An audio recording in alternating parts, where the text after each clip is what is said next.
think I am mad, but soon you shall see.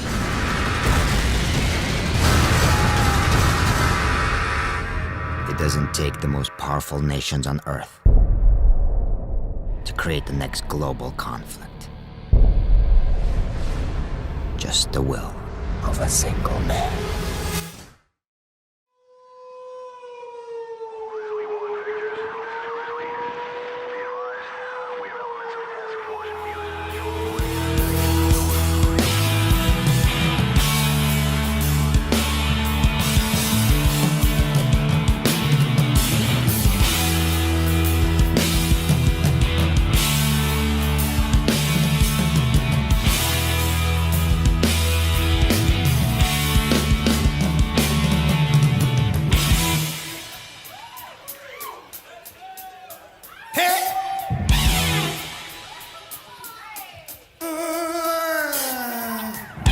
Generals gathered and bled masses,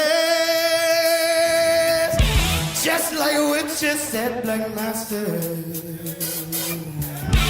Evil minds that plot destruction, sorcerer of death construction.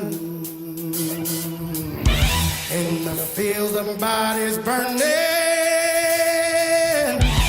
as the war machine keeps turning. Death and hatred to mankind, poisoning their brainwashed minds. Oh, Lord! Hey, hey, hey! Yeah!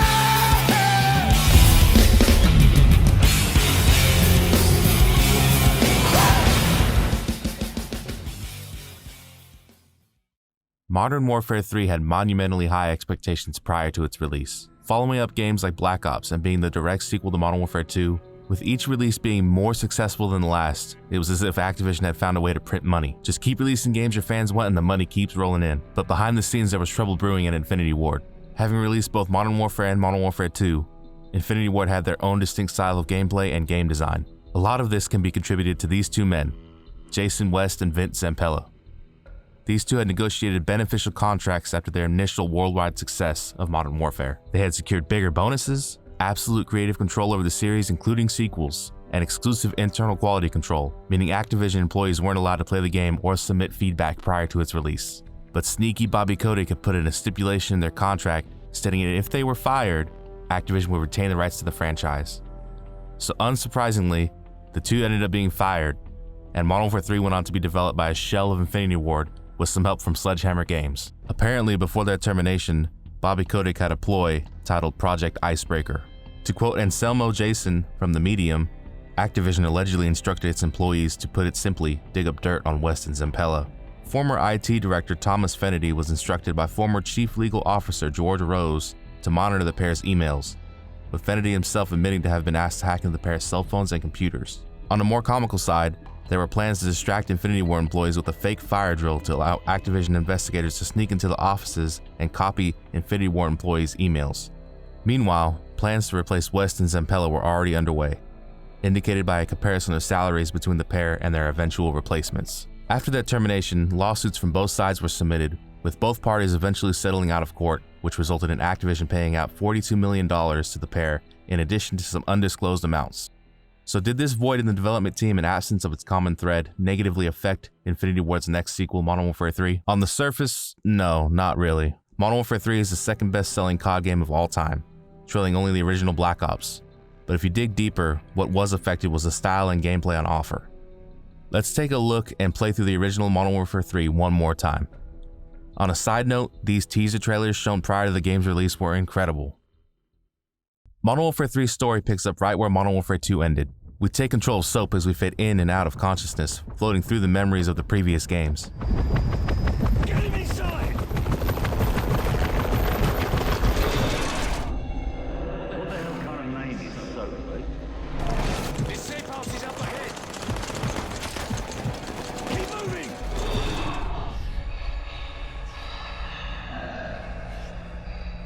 Out of the bloody way, get a doctor! Back up! Back up!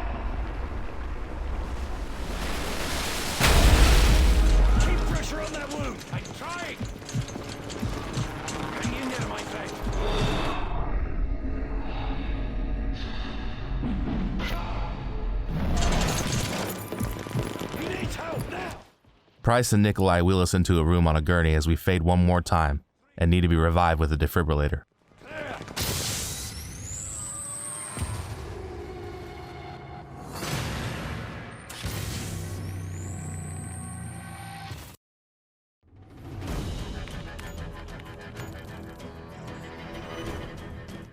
On the other side of the world, on US soil, World War III is raging on. Where Modern Warfare 2 focused on Washington, D.C. and surrounding areas, this game shows what's happening in New York. We take control of a Delta Force unit titled Metal 01. We hear sounds of an RPG and explosions as the screen fades from black. Our character goes by the codename Frost. As we fade in, our leader Sandman tells us to get out of the Humvee and proceed on foot. Get switched on! We gotta move, now!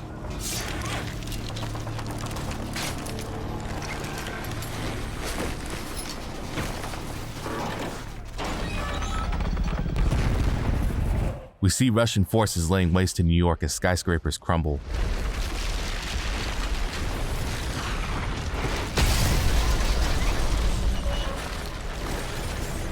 Our mission is to find the radar jammer preventing US forces from establishing proper communication and air support. To do this, we must fight through the streets and towards the New York Stock Exchange. I remember my first reaction to this game was, this looks and feels really similar to Modern Warfare 2, which wasn't necessarily a bad thing.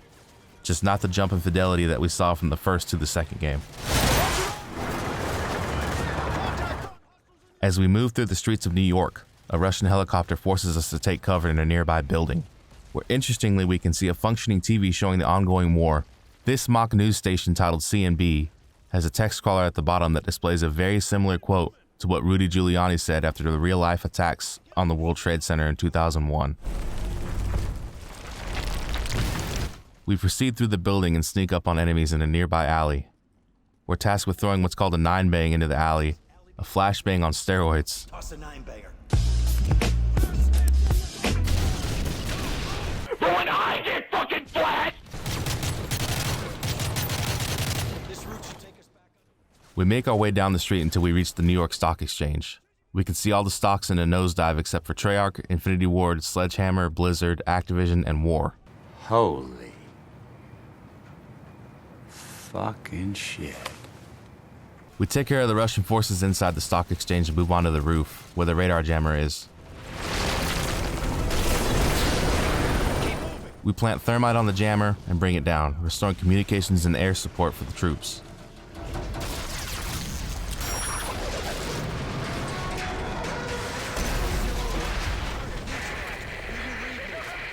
We take control of a Predator drone and start eliminating Russian forces and air support pressuring our position. With our mission complete, we board a helicopter to join the troops at the New York harbor and help fend off the Russian warships. Hold on, we're going vertical. Multiple contacts. What follows is, in my opinion, a drawn-out vehicle section. Multiple Russian Hinds attack our helicopter, which we must gun down, and after nearly getting taken out by the last chopper, we stabilize and make our way towards the harbor. I still got pressure in the pedals. Come on, you son of a bitch.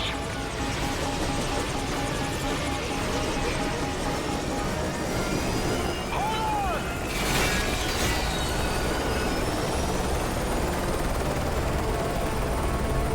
My torque feels okay. Tail rotor effective. Hydraulics holding. Collective and pitch set.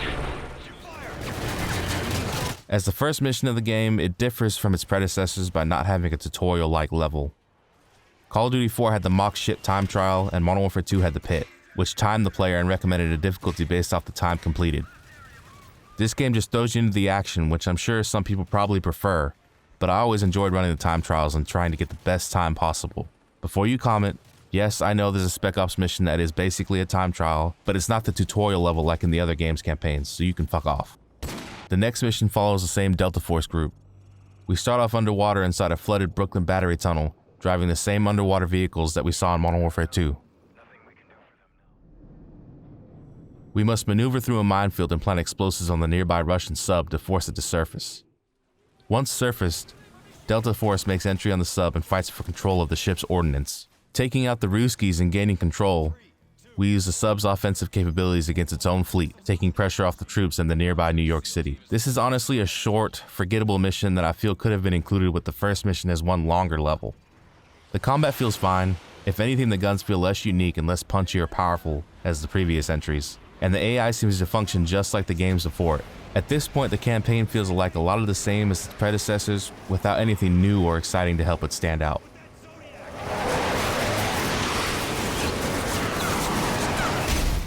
In the third level, we assume control of a new character to the series, Yuri. Yuri, Price, and Nikolai must defend Soap while we try and escape Nikolai's troops hunting us down. The doctor working on stabilizing Soap gets killed, and we must give Soap an injection as Russian troops enter the room. In the shot! Yuri, we need your help! I am a surgeon! They're on the roof! We've got to get Soap to the chopper! Nikolai then carries Soap as we give backup to Price, clearing our way to a nearby helicopter. Through Nikolai's direction, we find a nearby UGV, also known as the assault drone in multiplayer. This unmanned vehicle would make many future appearances in Call of Duty multiplayer. Controls are going to be in Russian. Yuri, you're up. This thing makes short work of the enemies on foot and the enemy helicopters. With this drone, we're able to push the enemies back as Price carries Soap towards safety. As Soap, Price, and Nikolai get to the escape chopper, Yuri's UGV gets destroyed by a missile from above.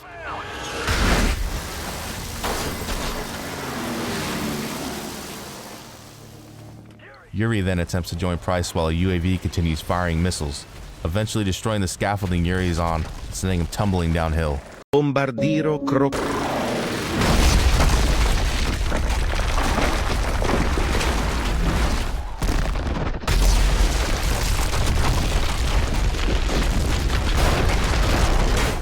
And eventually falling off a cliff into a river.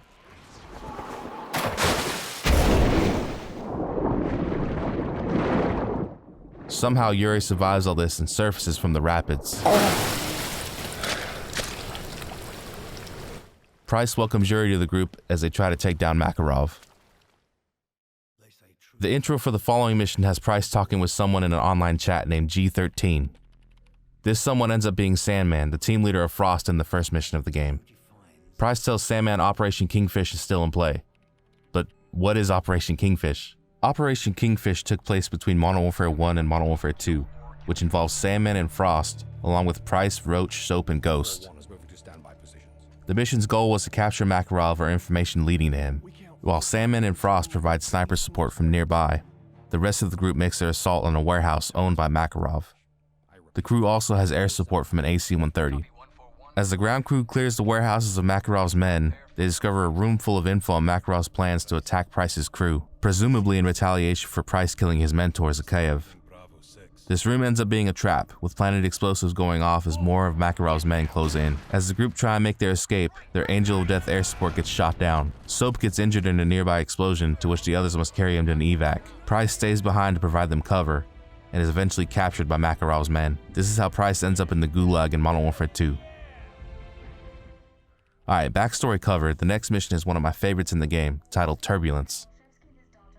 Similar to COD 4's bonus mission Mile High Club, this mission takes place on an airplane. At least partially. Months after Russia's attack on New York, the Russian president is on his way to Hamburg to negotiate peace between the world's superpowers. As the mission starts, you take control of one of the Russian president's bodyguards, while we escort the president and his daughter through the plane.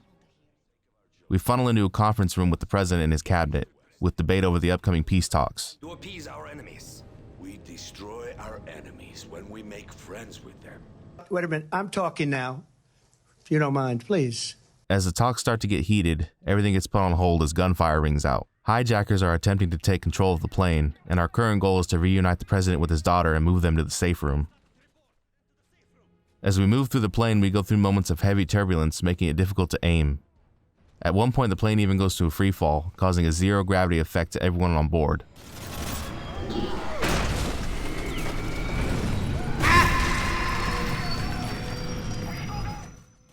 Over the top, but still fun killing bad guys in zero gravity. Eventually, we secure the president's daughter and send them both to the safe room as we move towards the back of the plane. The pilot states he's attempting an emergency landing as all hell breaks loose.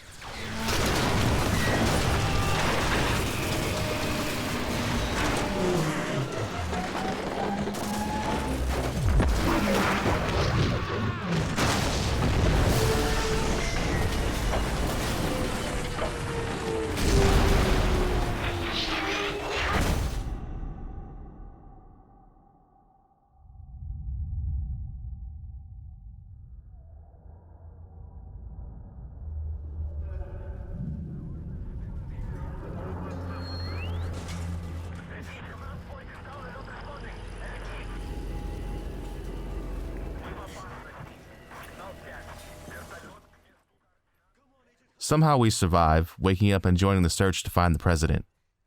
Sifting through the carnage and rubble, we hear the president's been secured, and we start moving towards them to give them backup. Makarov's forces show up, and even though we're battered, we stand our ground and do our best to protect the president. After finally clearing the waves of hostiles, an escape chopper arrives to evacuate the president. As we open the door, Objective Failed pops up.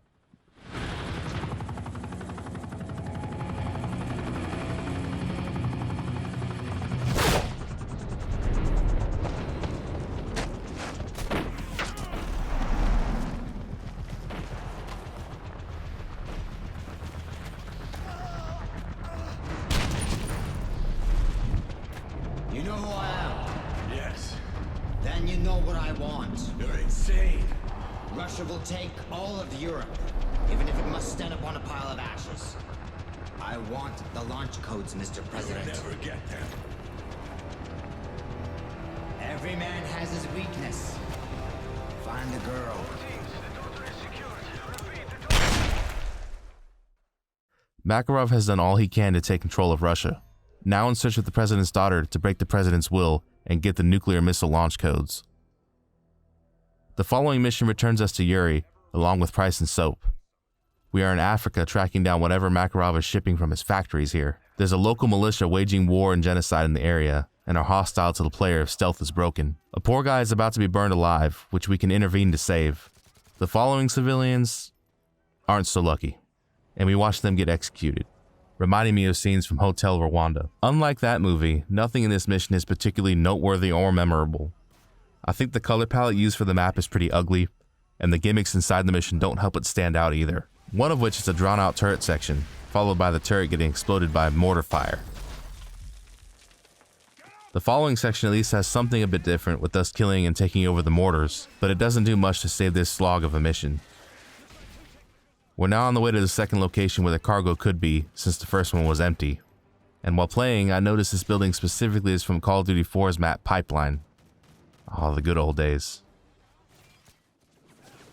Anyways, we make it to the church where the cargo should be, and we breach through a door leading us within arm's reach, until a hyena chomps down on it. What the dog doing?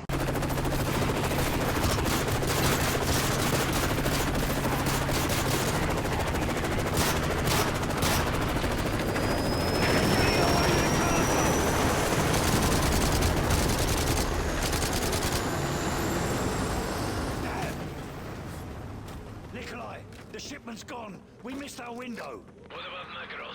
Must have done a runner. Just get us out of here. Empty. What do you think Makarov is after? We'll ask the bastard when we find him. With the cargo slipping through our hands, it makes its way out of the continent and on its way to Europe. France intercepts a message and relays it to MI6 in London that a suspicious package is on the way to their doorstep. British SAS are then tasked with stopping whatever is going on with this suspicious cargo. We start the mission viewing these cargo runners from an eye in the sky and watching them load trucks under the guise of charity work. With all but one of the cargo trucks leaving the docks, this lone truck becomes our target. We sneak through armed forces, clearing the buildings along the way, but eventually our cover is blown, and with help from some nearby air support, all the hostiles are clear, letting us see what's in the truck.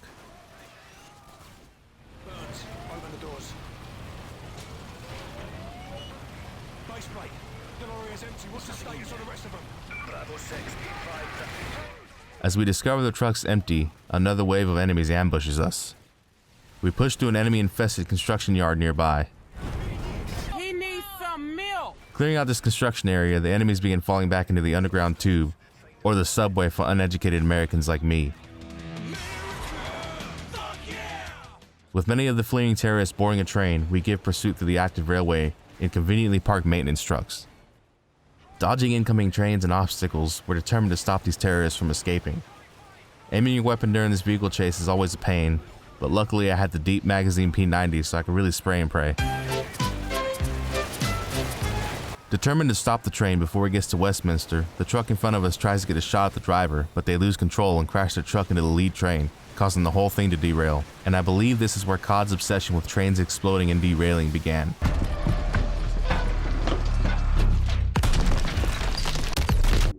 Train go boom. Outcome. Train go boom. Outcome. Train go boom. Outcome. Train go boom. As the train derails, our driver loses control and we're flung from the truck bed and lose consciousness. Waking up, it turns out it's just us and Walcroft left of the SAS crew. We chase down the remaining terrorists and meet up with British reinforcements. Before exiting the underground, we can find a station map that has some funny names. Jizz Street, No Ammo Road, Mojo Jojo, Juggernaut Street, and even Verrucht. Also in this station, this poster can be found, labeling Soap and Price as Interpol's most wanted, with a note also saying General Shepard was laid to rest in Arlington. Yeah, I don't think anybody's pressing X to pay respects for that guy. Finally exiting the station, one of the trucks that left the docks earlier is on the way to our location. Rounding the corner, we unload on the truck, causing the driver to lose control and flip.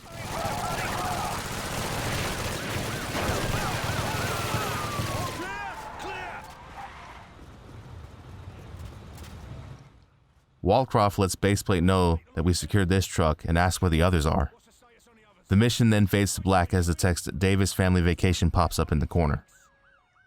This mission is mainly just a cinematic shown from the point of the view of the family's camcorder. You got it? Are you recording? Okay, so this is day 3, London, and we're off to... Sarah, tell Daddy where we're going. We're going to Big Ben. That's right, Big Ben. Oh, there it is, sweetie. It's right there. Honey, are you getting this? Daddy, look over here. Look at me, Daddy. She's really hyper today. Sarah, don't go too far. Birds! Look, Mommy, there's birds! That's your daughter. You know she gets that from you.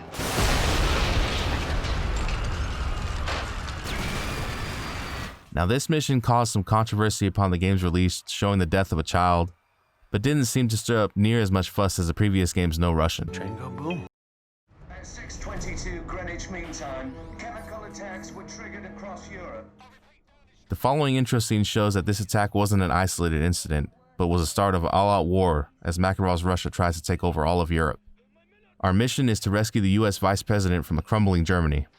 His convoy never made it to the extraction, and contact with his security team has been lost. The level begins with us flying, where of course the chopper gets shot down for dramatic effect. Be thankful for plot armor that's never the main character's helicopter. Now on foot, we need to proceed up the beach escorting friendly tanks, focusing on protecting them from enemy foot soldiers with RPGs. Eventually, one of the gunners of the tanks gets taken out, and we must take his place. Yeah, another vehicle section. At this point, you can tell I really don't like vehicle sections too much, but luckily this one's pretty short, because we decided to drive these heavy behemoths in a parking garage.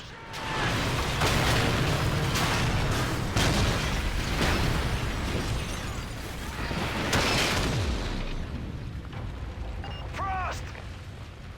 2-2! You alright? 2-2, come in! Systems are dead. Get out. She's crazy, man.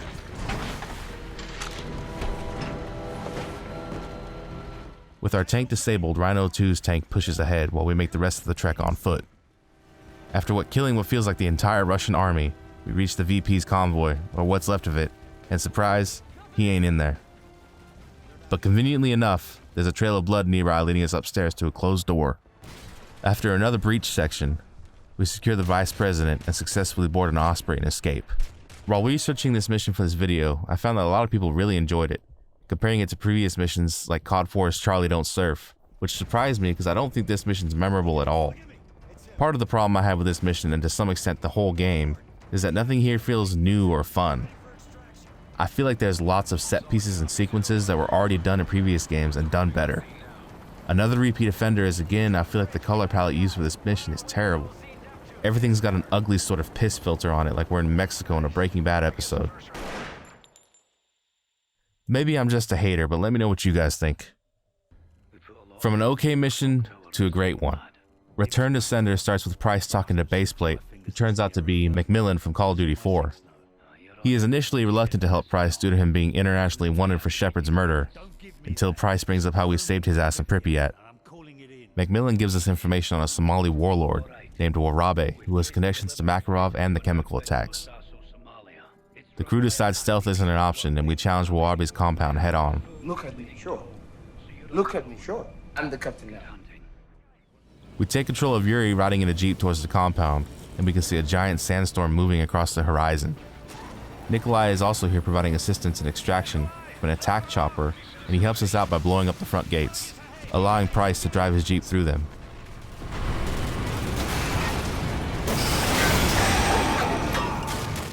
Alarms blare throughout the compound, putting all the militants on high alert. Severely outnumbered, we call Nikolai for air support, and the player gets to control a turret on Nikolai's chopper as he passes over the compound. In my opinion, this section is fun and how a vehicle section should be done. It's not shoehorned in and is actually optional, letting the player decide if they want to utilize the support or not. Pushing deeper into the compound, we eventually make it to Warabe's office, and surprise, it's another breach section. Clearing all Warabe's men and wounding him so he can't escape, Price then tells everybody to put gas masks on. Gas masks on.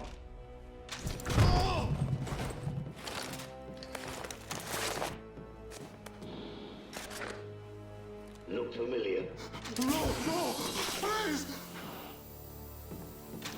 Where's Makarov? Tell me and it's yours. Our contact was a man named Volk. We never met Makarov. Where's this Volk? Paris! He oversaw the delivery in Paris! Warabe tells us that Volk is the middleman between him and Makarov, and tells us he's in Paris. With the war crimes complete and information gained, we make our way to the exfil and we can see the sandstorm is getting even closer. We reach the landing zone for our extract, and just as Nikolai approaches, an ambush breaks out with Warabe's men preventing our escape. Always having a contingency, Price tells Nikolai to head to the secondary extraction point, which becomes a race against the clock as a sandstorm will prevent Nikolai from being able to land.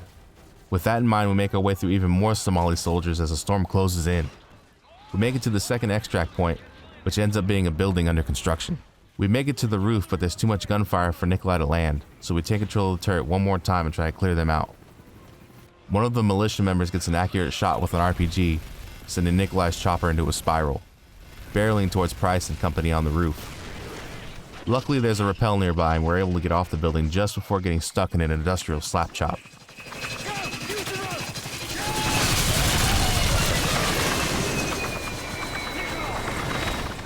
Nikolai's chopper crashes nearby, and with the sandstorm completely upon us, things are looking bleak. We contact Echo Team to get another extract crew headed our way, and for help locating Nikolai's crashed heli. Visibility at this point is basically zero, and we can hear militia members nearby. We can't leave Nikolai to be captured by them, and luckily this is when Echo Team tells us the crash site is south of our position, but if you follow the compass in the corner, it's actually north. We make our way to Nikolai's down chopper, and luckily he's still breathing. We throw him over our shoulder and make a harrowing escape through the raging sandstorm, finally making it onto the escape vehicles. Soap points out that it'll be difficult for them to get to Volk while a war is raging throughout Europe, but Price says he has a plan as the screen fades. I really enjoyed this mission and found the constant changing of objectives and scenery refreshing. It's a stark contrast to the drab color palette and boring design of the previous mission. This section here where all you can see are the enemy's flashlights to the dust storm is awesome. I also feel like this mission drove the plot forward. We now have a concrete lead on getting closer to Makarov, which kept me invested and more interested than, I don't know, saving the vice president who we never hear from again. So what I believe you were trying to say is thank you. The next mission has an intro cutscene where Price contacts Sandman's Delta Force crew. Assuming they're still in Europe after rescuing the US vice president, Price tells Sandman about Volk hiding somewhere in Paris. Price won't make it there in time, so Sandman gets his crew together and enters into the active war zone to assist French counter-terrorist forces and capture Volk alive. The mission begins with a fade from black and a request from a Green Beret unit at the Louvre. Any station, this is ODA 5905. All civilians at the Louvre are dead. Requesting decon units and medevac. 5905, this is Overlord Actual. Negative. All U.S. forces in Paris are engaged. Triage the civilians and move your team upwind of the plume. We exit the chopper onto the roof of some apartments and see how bad the carnage really is. The chemical attack has killed countless civilians and is a harsh truth of what any unprepared city would look like after such an attack. All that stands between life and death is a gas mask. Navigating through the crumbling apartments, our mission is to provide relief to the GIGN forces who are pinned down by Russian hostiles nearby. These soldiers have info on Volk's location, which means we need to hurry before they get overrun. Exiting the apartments, we meet up with the skeleton crew of what's left of the French forces.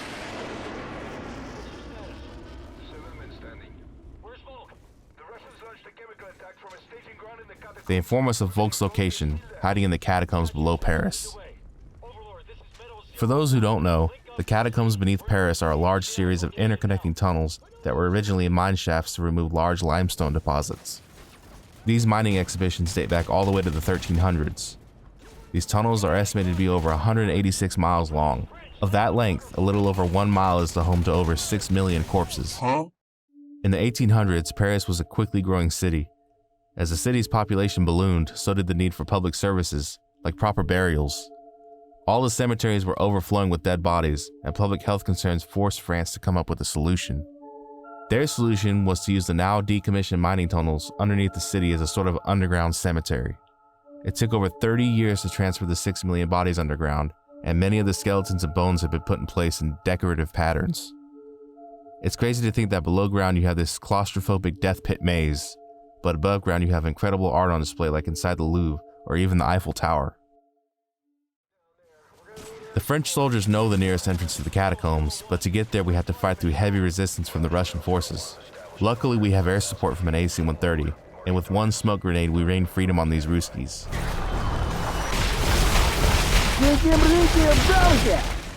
To get to the catacombs we must first go into the sewers, and down here it might smell like shit, but at least it won't kill you. We're able to remove our gas masks and begin traversing these sewers to find a way into the catacombs beneath. Moving through, it's nice to see the environment move from the clearly modern to ancient mining tunnels. Specifically this section showing the decorative bone design I was talking about earlier. Pushing forward, we must be getting closer to Volk because his men ambush us out of nowhere. A flashbang blinds us, and as we regain our vision, we see Volk making his escape. We give chase and get reminded that Volk must be taken alive, as he's the only one with information on Makarov. As we surface from the catacombs, Volk hops into a car and we chase him from inside a van.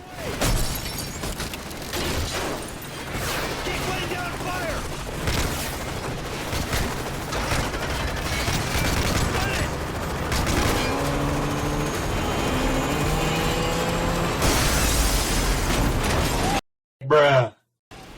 With Russia's military chasing us down, we help Sandman by shooting our pursuers from the back of the van. On a side note, this tank gunner here must be drunk and blind. What are you aiming at? Our unarmored vehicle seems invulnerable, meanwhile Russia's military vehicles fold like paper mache after a few shots. But hey, plot armor is a hell of a drug. Eventually we're called up to ride shotgun and shoot out the tires of Volk's vehicles. Doing so, we're able to T-bone this sedan, and in a final slow motion scene, his men make a last stand to try and protect his escape.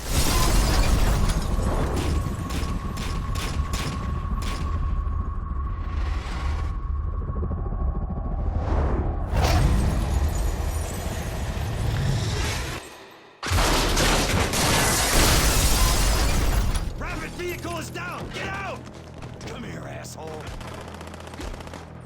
This is Metal 01, jackpot. With Volk now captured, Sandman gives him a few good smackaroos while we relay to Overlord the good news and request an extract. This mission constantly changed locations to try and keep things fresh, but some of the gimmicks had already been done before. A gas mask required mission was already done in Black Ops, vehicle chase missions have been done to death, and also I couldn't help the feeling that this is where the story feels like it jumped the shark. I know that none of these games are based in reality, but previous games I found it easier to suspend my disbelief and just enjoy the story. But I'll keep the rest of my thoughts for the end of the campaign. I mean, hey, at least this mission wasn't completely pointless. We successfully moved the plot forward with info on Makarov. The next mission begins with a cutscene between the President and Overlord. General, you're online with the President and National Security Council. Mr. President. General, have you found Makarov yet? No, but we received actionable intelligence on his bomb maker. The situation is developing. Developing? Do you have him or not? A Delta team just took him down. I'm sending you the footage now. What's their status? They have Volk in custody, but their OPSEC's been compromised. In English, General, please. They're gonna have to shoot their way to the extraction point. General, I want this man Volk alive. I don't care what it takes. You bring those men home in one piece. Gameplay picks up right where we left off, with Delta Force waiting for extract with Volk in tow. But just as the cutscene alluded to, our easy way out is gunned down.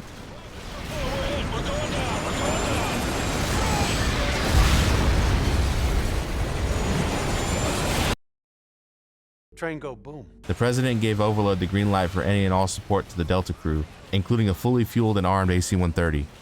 This mission has us swapping between the AC-130 gunner and Frost on the ground. While in the gunship, we're advised to not fire on any buildings due to the possibility of collateral damage. That's no problem because the streets are target-rich enough for all the ammo we have. This mission progresses much like this, swapping between the 2 points of view until the ground crew nears its extract at the Eiffel Tower. With tanks and troops blocking our way, we must use javelin missiles and air support to take them out. We finally reached the extraction zone, but a small Russian army is converging on our position. With the AC-130 running out of fuel and still 30 seconds from extract, we're running out of options. We call on a bombing run with rough coordinates since we don't have any smoke to mark. The score during this section is just great.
It may give off the impression I don't like the mission with how quickly I went over it, but it's just one of those missions that's funner to play than to show. I do really enjoy it even though it was a bit short. Quality over quantity means a lot for replayability, something not all missions in this game have. The next cutscene shows that Sandman got the info needed from Volk, and that Makarov will be meeting with his top advisors in a hotel located in Prague. They always talk. We got names, dates, locations. Volk gave us everything, even Fragata. It seems your hunch was right, Captain. Makarov's already making friends. He's meeting with his top advisor 6 hours from now. Location is the Hotel Lustig. It's in the center of the city near the old square. Sandman tells Price that there are Tier 1 Delta crews assigned to the mission, but that Price is closer. Yuri points out that it's oddly convenient that Makarov and his council will all be in one location in a war zone, to which Price responds, "Overconfidence makes you careless." The art style of these cutscenes is aged beautifully and really sets the tone prior to the player taking control. The mission begins as Yuri once again, with Soap and Price saying we need to meet the resistance force to the north. We get a move on wading through a stormwater drain and realize how truly outnumbered we are. Makarov's men are everywhere, so it's imperative we maintain stealth. Luckily it's pouring rain, and that helps mask our movements through the water. As we wait under a boardwalk, Russian soldiers execute Czech prisoners above, kicking their lifeless bodies into the water with us. Hey yo, what the fuck? We let the soldiers pass and move into a nearby storm drain where Kamarov is waiting for us. Price and Kamarov head to infiltrate the hotel where the meeting will be, while Soap and the player make their way to a church tower for Overwatch. Soap takes the lead from here, and it's a standard stealth affair, taking out the enemies we have to and sneaking past the others. At one point, a large patrol along with a BTR are rolling down the street towards us. To find cover, Soap leads us into a nearby shop and we slowly crawl across the ground. We are moving amongst dead bodies, with some being innocent civilians caught in the crossfire of the war. There's a tense moment where a dog is barking through the window.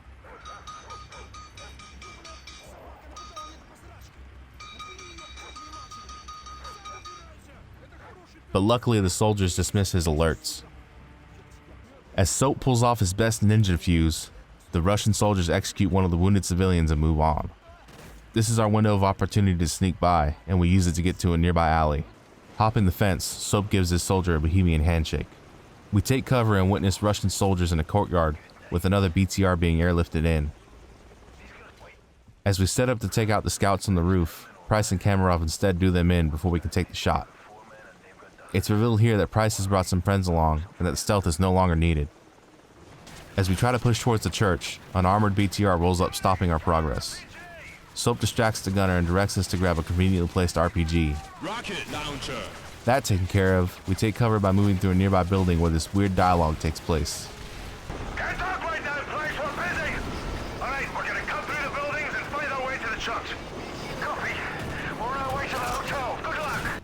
We move through this barely standing building, and back on the streets, the bad Russians are gunning down the good Russians. Confusing, I know. They're easy enough to take care of and allow us to get close to the church. With more Russian armor and troops showing up, we stick to weaving in and out of buildings instead of taking them head on. We close in on the church and must lay low while Russian tanks massacre fleeing resistance soldiers. Once they pass, we make a final break for the doors of the church, and once there, Price lets us know to sit tight. I actually prefer the stealth section more than the latter half of the mission, and I feel like the pacing would have been better if stealth was an option for the entire mission, sneaking behind enemy lines until we make it to the church. But for what it is, it's not a bad mission. It brings back Kamarov from Call of Duty 4, and some sections are done well. But what it is most memorable for is setting up the next mission. This cutscene is unique, consisting of in-game footage instead of the poster board style of previous missions. As Price and Soap talk about the upcoming mission, each line has important weight and foreshadowing.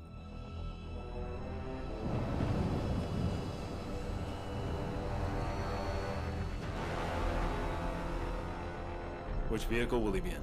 The consulate rotate for security. We won't know until he steps out. You seem to know a lot about Makarov. Alpha 1, radio check, over. Bravo 1, copy. We're dug in with line of sight. Right, Kamarov's our eyes and ears inside the hotel. Once he gives us the nod, we'll kick this off. What do you see? Bugger all, mate. Looks like Makarov's late for his own funeral. Sit tight until we get a clean shot. Then you can put as many rounds on him as you like. It'll only take one. The mission begins proper with Yuri loading his magazine and scoping in on Makarov's convoy. As the convoy enters the garage, the group tries to communicate with their man on the inside, Kamarov. Unable to get through to him, we decide to go forward with the mission anyway. We scope onto Price as he rappels down onto the second floor where the meeting will be, but there's guards patrolling the balcony. We take them out and give Price backup as he breaks into the supposed meeting room.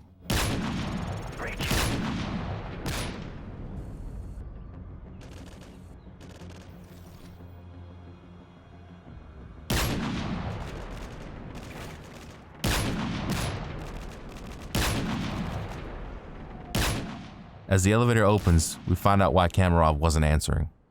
What the hell? Price, who is that? Kamarov. I'm sorry, Price. Captain Price. Ад ждет тебя. Price, get out of there! Yuri, my friend. You never should have What the come hell's he here. talking about? Get out now!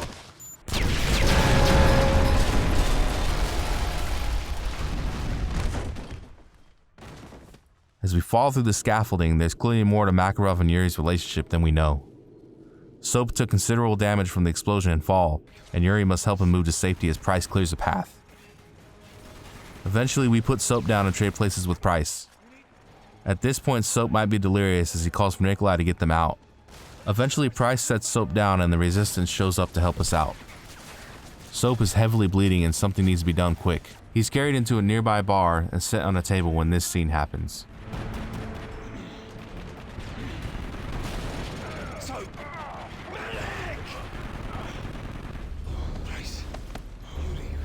Not now, son. Just rest. Get a medic! Come on, stay with me, son.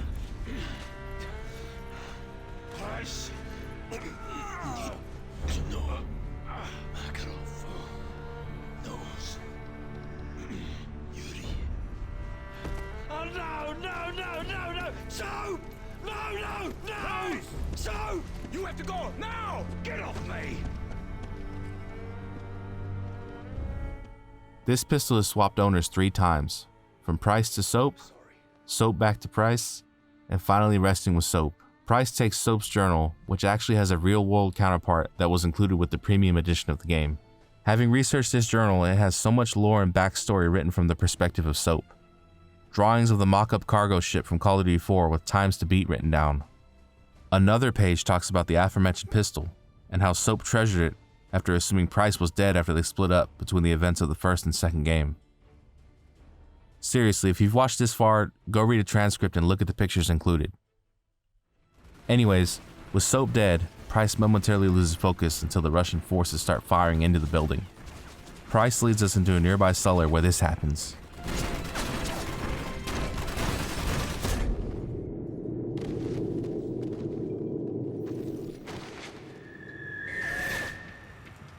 Soap trusted you. I thought I could too. So why in bloody hell does Makarov know you? I was young and patriotic when I first met Vladimir Makarov.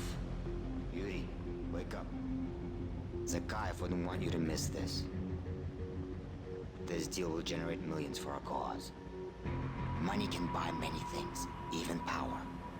The road to our future begins here, my friend.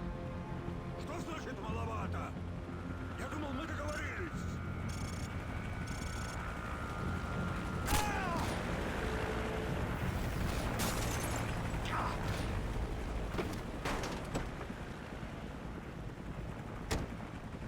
Zakayev never forgot what we did for him that day. Our reward was power. But power corrupts.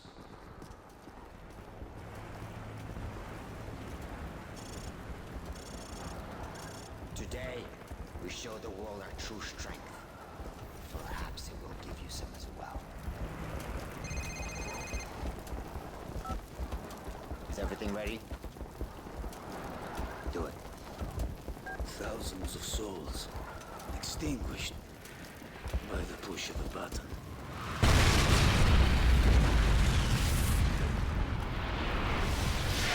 Understand, Yuri. This is only the beginning. This wasn't war. It was madness.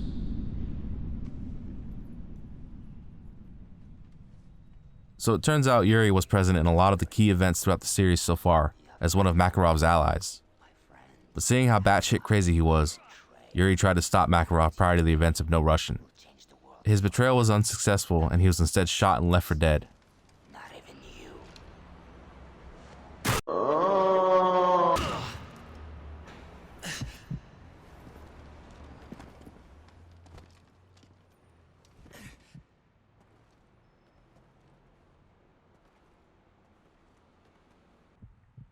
Hearing this, Price regains some trust for Yuri, and the mission fades to black.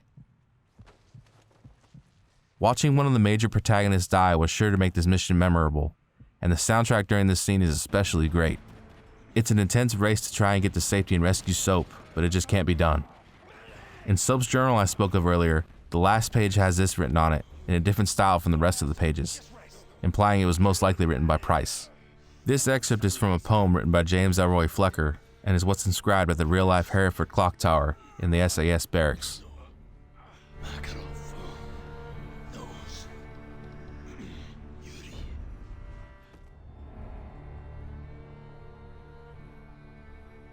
There's a clock tower in Hereford where the names of the dead are inscribed. We try to honor their deeds, even as their faces fade from our memory.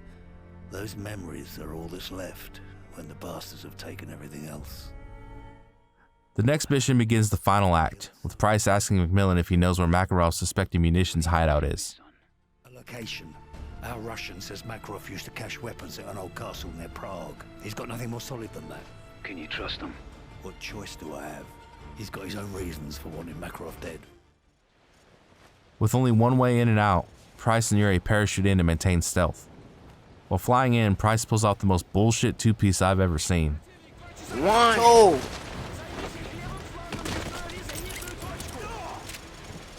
Keep up or I'll leave you behind.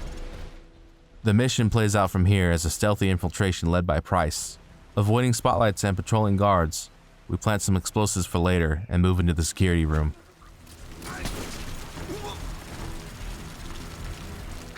This security room connects to the castle's prison, and it's here where Price kills the lights and we use night vision to take care of the blinded guards. Weirdly enough, the prisoners here don't really react to the ongoings, but we're not here for them anyway.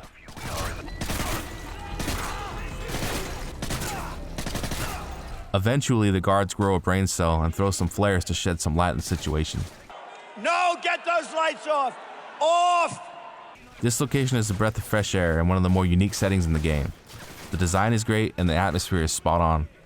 Pushing through the castle, our goal is to make it to the control room where we believe Makarov will be.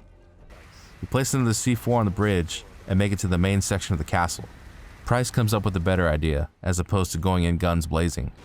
He plants explosives on a wall underneath the control room, and we must time the detonation with the thunder to mask the explosion, Shawshank style.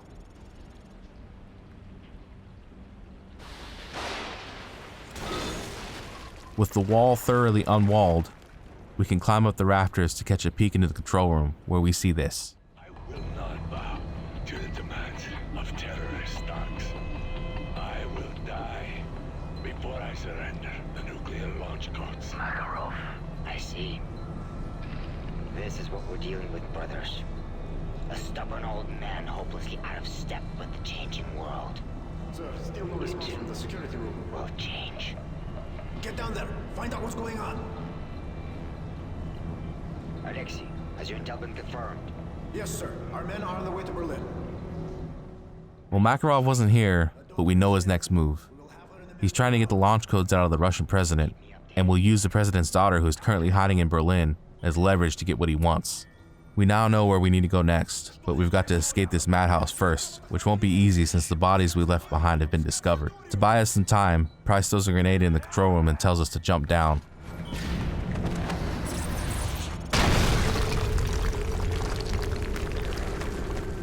Crashing through the floor, we end up in a kitchen, where Price says, which I believe to be a callback to Call of Duty 4. While making our escape, Price calls Nikolai and tells him Makarov's plan. The entire base is on high alert now, and they even have a BTR rolling up across the bridge we put C4 on earlier. We pull out the detonator and time our button press to make sure the BTR won't be a problem.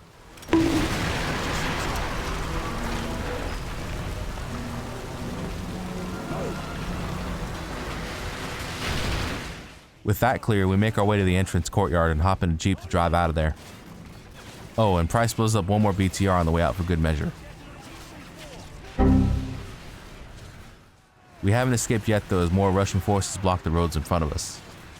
In a moment of desperation, it's clear what Price's plan is. Robert, it goes down. No, it don't. It do go down. Oh!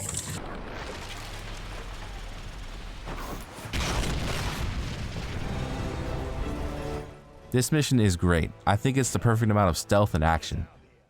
Each section of this mission has great set pieces. Planting explosives at the start that don't get used until later makes this mission stand out. It's not the usual instant gratification dopamine hit that we're used to at this point. The next mission has Delta Force once again being utilized in an effort to get the Russian president's daughter before Makarov can get to her. We track her location to a specific building in Berlin, and it's go time. The mission begins with a fade from black and our character shell-shocked. Everyone seems a bit confused about what's going on, and Sandman tells Overlord, Metal 01, we've lost contact with the German division commander. What's the status on the ground? Take columns down or we're getting overrun. This AO is lost.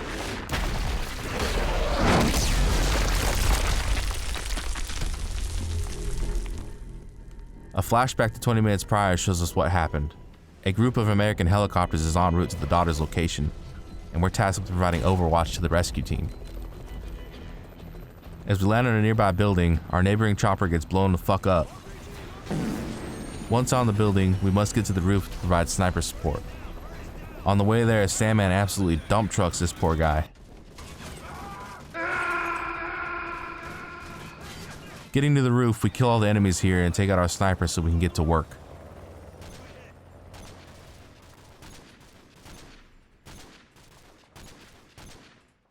Once the job's done, the extract team flies into the building to get the girl.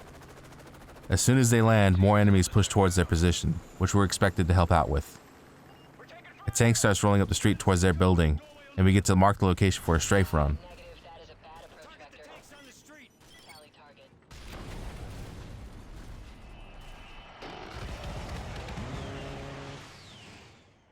Once we take out the armor on the ground, Granite Team moves toward the girl's location.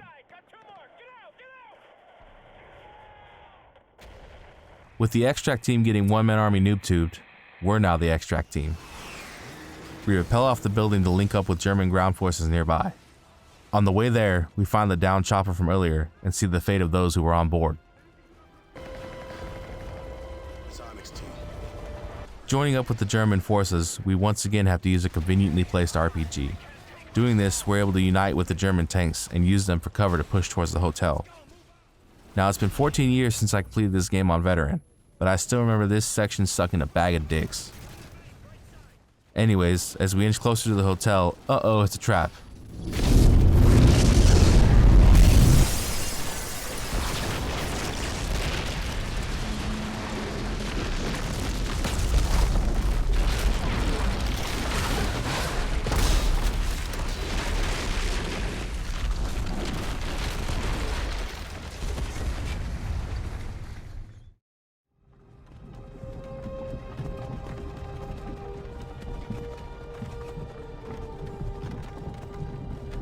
Train go boom. Picking up from where the mission started, we're advised to fall back for evac and that Berlin has fallen to the Russians. Sandman denies extract and pushes forward to try and save the daughter. The way there is through a death trap of a crumbling building. Overlord tells us that we're running out of time, so we're kicking into high gear, and just when we're about to head into the room and save her, yeah, the way the first extract team got deleted, we fall for the same trick.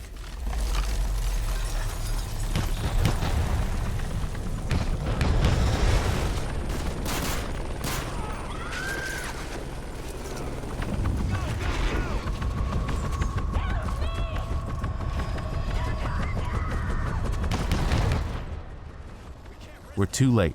The daughter is now Makarov's captive chess piece. This mission is just an overall better version of the mission from earlier where we saved the vice president. At least this mission has some memorable set pieces.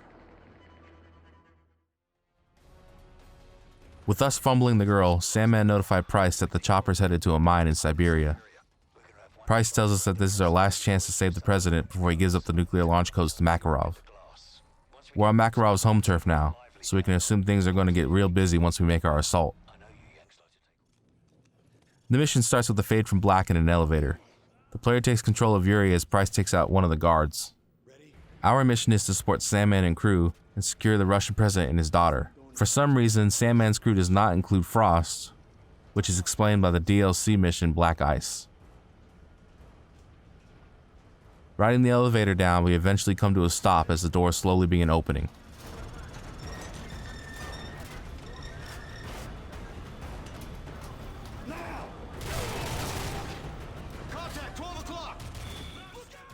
Before the elevator can fully open, an RPG hits the doors and sends us plummeting into darkness.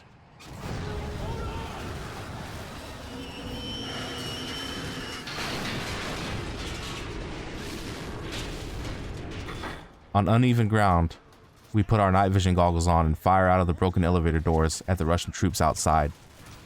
On a side note, the G36C felt great in this game. Why didn't I use it more? Oh yeah. Back in the campaign, we push through the mines, and after killing what feels like the entire Russian population, we reach a door that truck was just carrying a whole ass circular saw for, I guess. The next room is full of explosive barrels and RPG holding Russians, and it sucks. But not so much on recruit. We eventually reach some double doors, and before going through, Sandman asks for air support. We're at the bottom of the mine and all hell is breaking loose. I enjoy the stylistic choice of the light being blindingly bright at first, as our eyes adjust for the darkness of the mines. It's a minor design choice, but hey, I noticed. Our goal is to get across this open air section of the mine with enemies everywhere. We get to use air-to-ground missiles periodically to level the playing field. Eventually, Overlord puts in an airstrike to get these doors open, and we rush in. The enemies here are concussed from the airstrike, and we make short work of them on our way to the door that we must breach. As we slow-mo explode through the door, it's a fake out. The president's not here, but we save his daughter, and apparently Truck can speak Russian. You're trying to say something. You said they took her father deeper into the mine. Power tools expert and linguistics specialist. What a man. The daughter says that her father's being taken deeper into the mine, so we keep moving. As we descend, we see the president being rushed along a catwalk in the distance. As he's taken down an elevator, we hook up and rappel down from the catwalk to follow him. Clearing out the area, we reach a door that Truck can't cut open, but Price has an idea. We go above and plant explosives to fall into the room in a slow motion breach section. Again. A few accurate shots later and the president is secure.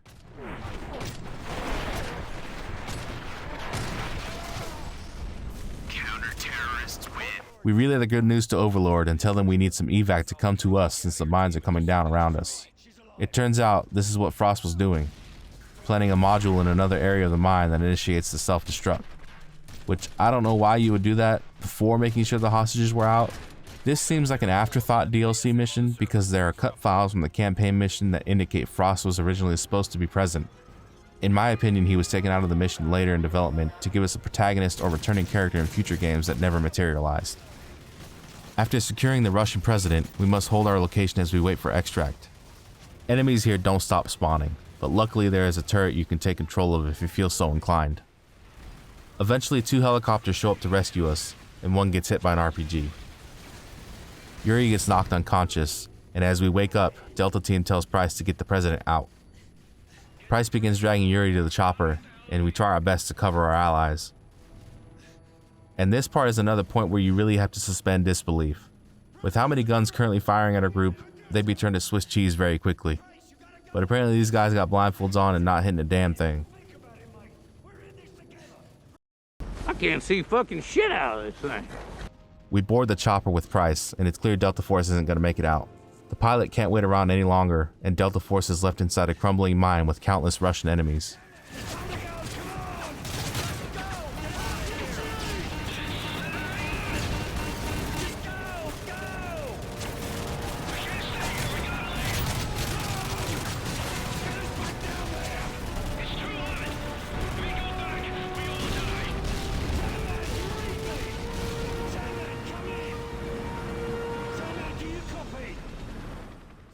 The mission fades to white with Price trying to contact Sandman, and a news reporter stating that peace talks between the US and Russia are underway.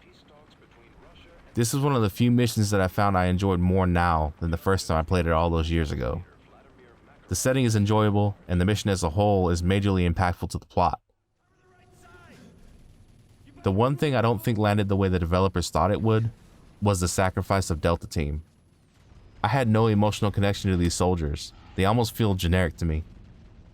I thought it was just because one game isn't enough to get to know a character and care for them, but that can't be right because Ghost was only in Modern Warfare 2 and is one of the most iconic and memorable deaths in the series. So I don't know why Sandman and company getting buried in the dirt really didn't impact me as a kid or now, but I'm gonna blame it on the game not making me care about them. Let me know in the comments your take on this mission. The final mission has a short but memorable cutscene that I'll let play in its entirety. To formally announce an end to the hostilities. On this historic day, the representatives of 2 great nations stand before you united. There's a simplicity to war. Attacking is the only secret. Dare, and the world yields. A chapter in which we pursue peace. How quickly they forget that all it takes to change the course of history is the will of a single man. Our very existence. Who's this? Prisoner 627. I'm coming for you, Makarov. Haven't you heard, Price? They say the war is over. My war ends with you. Like it ended for Captain McTavish? Tell me, Price, how long did it take him to die? I've destroyed your world piece by piece. It's only a matter of time until I find you. You won't have to look far. Fun fact, this cutscene shows Kravchenko as an associate of Makarov. Is this just an Easter egg or an official connection between universes? You decide. The final mission begins with us taking control of Price, joined by Yuri and helped by none other than Nikolai, the freaking legend. We assault the hotel where Makarov is hiding out, and oh yeah, we're loaded to the teeth with fucking Juggernaut suits. They slow the player down, but surprisingly I think that makes this mission even better. Slowly walking towards the hotel letting loose with an extended magazine LMG is just iconic.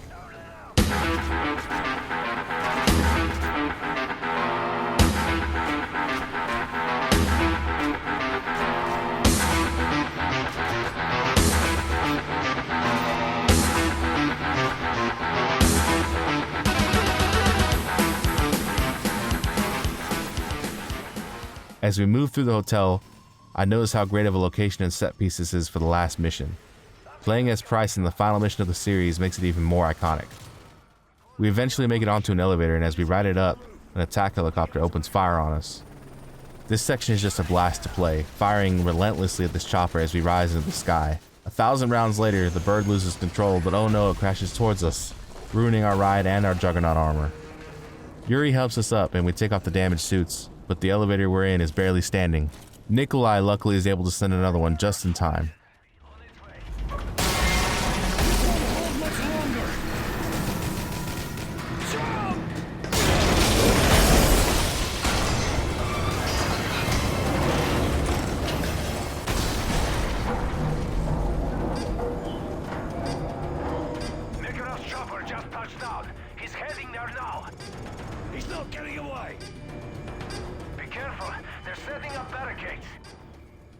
As we approach the top floors, a countdown begins to catch Makarov before he escapes, and we fight our way through a heavily guarded casino area. At one point, another attack chopper begins firing on the structurally open corner of the building, and we get blown back and the whole floor begins to crumble.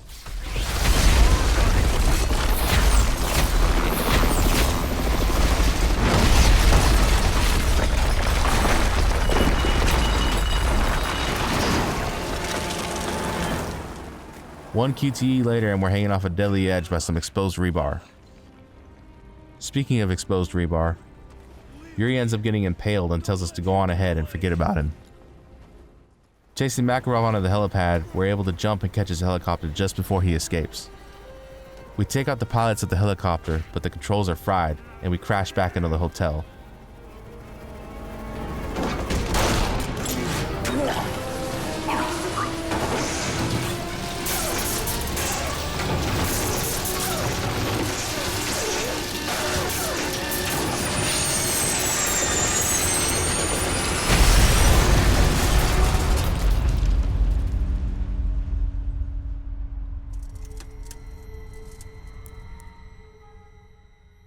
Waking up, we see our bloody reflection in the glass, and look up to see the crashed chopper burning. And somehow Makarov stumbles from the wreckage still alive. We both stumble toward the lone pistol lying between us.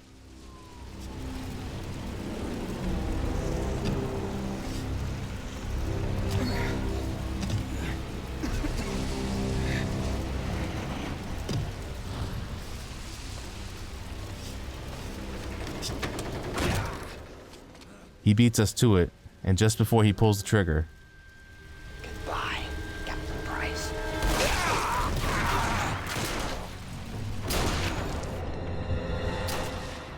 At this point, Makarov is responsible for so many of our allies' deaths, pretty much everyone except for Nikolai. Rage consumes Price and we lunge at Makarov. These punches are cathartic. We hear the glass cracking beneath us with each blow. Eventually, we wrap the lift cable from the chopper around his neck and throw ourselves through the damaged glass.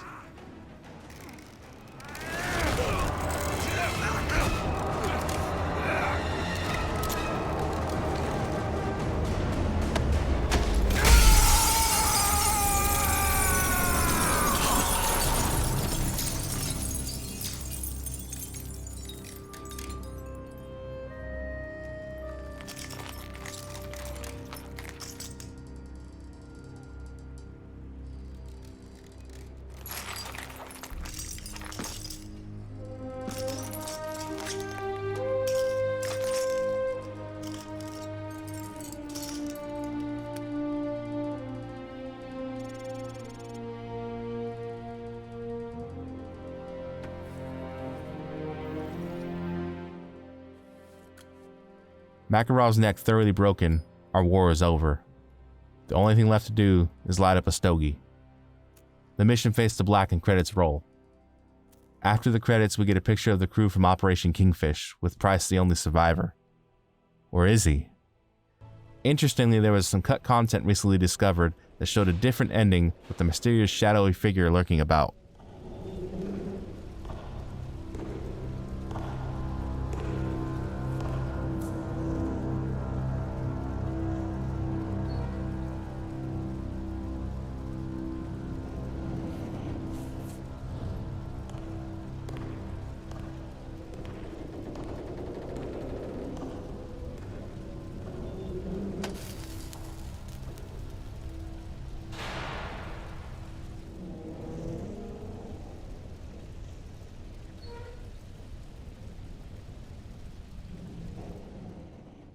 With that alternate ending, it makes it seem like everyone died at the end. One of the producers at Infinity Ward commented on the discovered ending, things that sneak into the shipping build.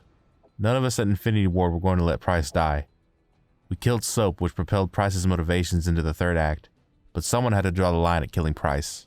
There was no gain to the loss, not to mention that he was the only iconic character left. No different than Gordon Freeman or Indiana Jones in my honest opinion. But that doesn't answer the question. Who's this creepy guy? Many have theorized it's either death or a setup for a potential sequel that never was. I guess we'll never know. This mission is my favorite in the game, and probably the series. I feel it wraps everything up cleanly and is a blast to play. When I think of this game, this mission comes to mind. Replaying this campaign now, all these years later, I can say it's not perfect. You can feel while playing that the soul and personality of the first two games is here, but not fully intact. Some of the vision was lost with the crew that was fired during development. Like I mentioned earlier, some things have been done before already, and some missions are definitely forgettable, but other moments shine as pinnacles for the series. It's like this game has some of the lower lows for the series, but also some of the highest highs. But at its core, it's an entertaining, worthwhile tie together for the series, and it hits even closer to home with the ongoing war between Russia and Ukraine. This series as a whole will probably be burned into my mind for my whole life with how much time I've invested into it over the years. Born too late to explore the Earth, born too early to explore the universe, but born just in time to play Call of Duty for over a decade.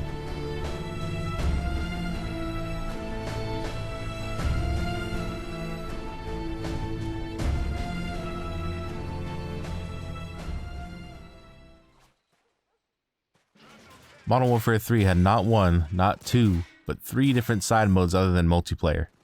Chaos, Survival, and Spec Ops were all okay fun in their own right, but I feel like it would have been better if they focused on one really fleshed out mode, instead of 3 half-baked ones. These Spec Ops missions don't hold a candle to Modern Warfare 2's, and Survival has nothing on its Zombies counterpart. And Chaos mode, well, it's fun to play like once, and then after that it's just, eh. The real reason most people bought this game was the multiplayer. This game had theater mode just like Black Ops before it, and that's where all this footage comes from. It was sad not being able to find lobbies on Xbox, but it was amazing to relive my recorded moments. Modern Warfare 3 really changed so much of what came before it. The biggest change to the game was the revision of kill streaks, or now called point streaks. Now, not only kills count towards a streak, but playing the objective or shooting down air support go towards your streak as well. This change would have been perfect if it wasn't for another addition called Strike Packages. The Assault Package functions as normal, with offensive rewards like the AC-130, Osprey Gunner, Predator missiles, and the like. The other 2 Strike Packages are very unique. The Support Strike Package was special in the fact that on death, your streak did not reset, meaning if you're a decent player, you're guaranteed to get your streaks every game. The Support Package gave players rewards to help their team, like advanced UAVs, sentry guns, spotter drones, stealth bombers, and EMPs. Yeah, for some reason, stealth bombers and EMPs are in the support category. This never made sense to me with the strength these awards provide. I always thought less of anyone who uses a support package, and if you're one of them, well, fuck you, get good. The best strike package in the game, in my opinion, is the Specialist Package. Instead of streaks, progressing in points awards the players extra perks. Until at 8 points, the player is given all the perks, and weapon proficiencies. When I tell you that getting the Specialist bonus and hearing this sound tickles a special part of my brain, seriously, you felt like a one-man army running around with all the perks. Speaking of perks, another major change was the rebalancing. To this point, the strongest perks were always the tier 2 perks, or the red perks. Having to choose between Stopping Power and Cold-Blooded or Hardline was a serious choice, but in Modern Warfare 3, they decided to remove Stopping Power in an effort to introduce more variety. But removing Stopping Power and not rebalancing Cold-Blooded, well, it's actually called Assassin in this game, was a huge mistake in my opinion. There was almost no downsides to picking Assassin. You're not at a damage disadvantage by picking it, so why not be stealthy? Assassin completely counters lots of equipment, streaks, and even one perk entirely since your name no longer pops up to enemies. I can see what they were trying to do, but somehow these changes had the opposite effect of what they were going for. With all the balancing changes, weapons were shaken up as well. With almost all the guns being absolute monsters in Modern Warfare 2, Modern Warfare 3 had one clearing away strongest gun on launch, the Type 95. It was so good it was nerfed shortly after release. Now when people think of the best gun, they will think of the ACR or the MP7, and while those were both good, my favorite was the M14. This semi-auto beast could one-shot headshot up close, was super accurate, and was perfect for how I like to play. Weapon proficiencies were added too, and think of them as like a perk for your primary weapon. Some were unique to the weapon class, like shotguns getting extra damage. Triple shout out to those who remember using Call of Duty Elite app to glitch the damage proficiency on guns other than shotguns. As far as map design, I would say it's good, but not great like the games before it. Some standout maps like Dome and Hard Hat come to mind, but others are just like shit. Like, who enjoyed this map? But I will acknowledge that this game did have some of the best Easter eggs, like this hidden giant teddy bear. DLC did add so many new maps, and honestly a lot of them are really good, but my broke-ass friends I played with didn't have them, so I didn't get to play them too often. This game also introduced new experimental modes that are very fondly remembered to this day. Drop Zone, where point streaks are disabled but you can earn care packages. Money in the Dank, which was a dumb fucking name. It was just Sabotage, but the bomb carrier gets a Juggernaut suit and a deagle. And Face Off, which are small maps for like 2v2 or 3v3 only. This was the precursor to Modern Warfare 19's gunfight mode. I have a game in my theater vault where I go 168-0 playing Money in the Dank. Still, that's a dumb fucking name. I was in the Juggernaut suit the whole time, slaying out with the deagle, even getting a Moab. What's a Moab, I hear you're asking? Well, it stands for Mother of All Bombs, and it was a secret streak that is mentioned nowhere in the game. You gotta get 25 kills or 24 with hardline without dying. This was regardless of what strike package the player chose. The explosion left a haze for the rest of the match, and your team now gets double XP for the rest of the game. What an awesome hidden reward for the player. I remember not knowing about this and hearing about it from somebody at my school. I had another friend and myself go into a private match and get 25 kills. The whole time I'm thinking I got duped into wasting my time, but to my surprise it was real. The race was on to be the first in my friend group to get one, and I accomplished that. I remember the map and gun. It was the PP90 on Seatown. Getting 25 gun kills was totally different than using kill streaks to get 25. You really had to lock in, and that's why Specialist Package was my favorite. The adrenaline of getting a Moab is the most addictive dopamine hit. One I only get now by placing long shot sports betting parlays. I can remember the midnight release for this game too. My mom let me skip school again like Black Ops, and getting home and getting all my friends, the first thing I noticed was the old game's prestige emblems next to my name. In one of the coolest features, this game showed your prestige level from the 4 previous games, and gave you an extra prestige token for each game you prestiged in. Honestly, this was an amazing addition, and it really goes to show how Call of Duty used to really care for player fun and engagement. These prestige tokens allowed the player to buy various things like extra classes, player cards or emblems, or double XP tokens. Shout out to those who did the infinite token glitch that made them go negative and you can buy unlimited double XP. Double shout out to those who know that double XP stacks with the double XP from Moabs, giving quadruple XP. This game had 20 prestiges, and after the final prestige, you can use a token to reset all your stats and go back to level 1, fresh account. Which I insanely did, and then prestiged a bunch more times. Rewatching these old clips of mine in theater is just awesome. I can remember these moments so clearly. It's weird how you can get a bittersweet nostalgia from a fucking video game, but I love it. And so do you if you're still watching at this point. This series has given me so many great memories and friendships, and somewhere to healthily waste my time when my life sucked all those years ago. Although this game had troubled development, and had some shortcomings compared to its predecessors, I don't think it's the utter disappointment that I see and hear some people regard it as. I even remember directly after launch so many people hating this game. Little did they know how bad Modern Warfare 3 could get. Life was simpler back then, and so was gaming, which isn't necessarily a bad thing. I thoroughly enjoyed going through this game again, and I hope you did too. I know this video took forever to come out, but I now have 3 kids and have been working a bunch, so time is short and the day is long. My next video essay will be on something other than Call of Duty, before I eventually tackle the behemoth that is Black Ops 2. Please let me know what you'd like to see next, and if you enjoyed this video, please check out some of my others. As always, thank you for watching.